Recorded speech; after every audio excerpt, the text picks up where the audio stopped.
Night of the Living Dead.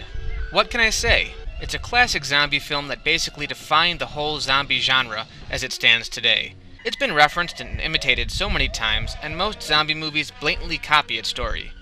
Even the Resident Evil games were at least partially inspired by its haunting realism. In the original Resident Evil, very much like in the movie, several characters are holed up in a mansion. In the case of the movie, it's a house. But a lot of the concepts dealing with the zombies remain the same. This one was directed by horror icon George A. Romero, who along with the original classic also helmed its 5 direct sequels, all bearing the word dead in the title. It's black and white, gritty, and has a documentary feel to it that wasn't common back when it first came out. People were used to more polished looking films like Alfred Hitchcock's Psycho, and considering the times, it's surprisingly gory. Today it isn't anything special, but when you consider how far it took the scares and the suspense, given its release in 1968, it's no wonder many consider it one of the scariest movies of all time.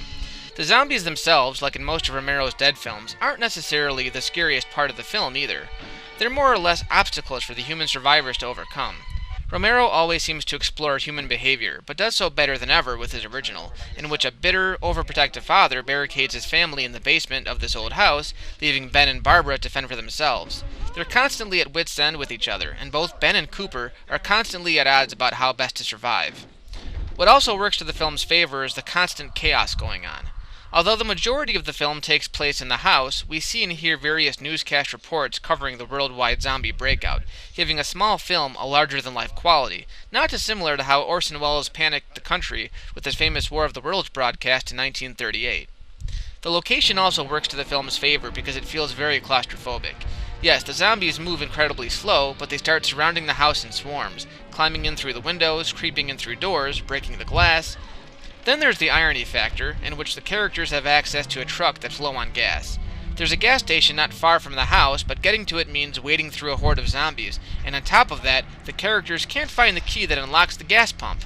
Things don't go so well for a couple of the supporting characters, which only adds to the rising suspense. It's hard to describe the film without seeing it, because with today's horror films, they don't tend to be all that eventful. Usually you have a bunch of overacting teens getting hacked off in no particular order. It's a kill-by-the-number formula that the studios haven't really moved away from. But in this film, it's all about survival and how long everyone can last, both the zombies and each other, before help arrives. In that respect, Night of the Living Dead delivers in spades. Compared to something like Zombieland or even something a little older like Romero's Day of the Dead, it's easy to see how someone would find this one tame by comparison, and that's understandable. The movie's over 4 decades old. But if you're curious to see the grandfather of all zombie flicks, you can't go wrong. It's still entertaining and it says something brutally honest about our society.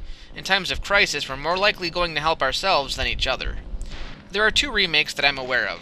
The first remake was released in 1990 and was actually directed by Tom Savini, the guy who did the makeup for Friday the 13th, as well as for Dawn and Day of the Dead. He was actually chosen by Romero to do the makeup for the original Night of the Living Dead, but at the time, Savini was going off to Vietnam to become a documentary filmmaker. The remake tends to be pushed aside by critics, who generally discount it as a shameless scene-for-scene remake, but I'll be honest, I tend to like the Savini version a little better. The characters are all very similar to their 1968 counterparts, and while they take a few liberties here and there, they're horny, Barbara. They've been dead a long time. It still has that same eerie effect. The hokey acting somehow seems to work given the genre it's going for, although the fact that this one's in color detracts from the grittiness that worked to the original's favor.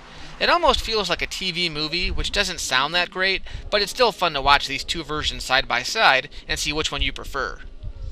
I haven't seen the recent release of Night of the Living Dead 3D, but given the slew of bad reviews and the ho-hum nature of some of the other remakes, the 2004 version of Dawn of the Dead for example, it's not one I'm really rushing to the store for.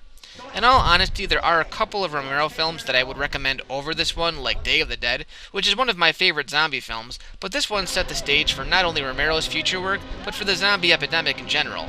It's also the only one of Romero's films to be in the public domain, which means if you're nickel and diming it, chances are you can find a low-quality copy of it almost anywhere.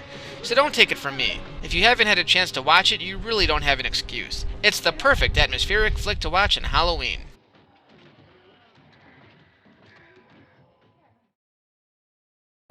It's too late now. There's no escape. No!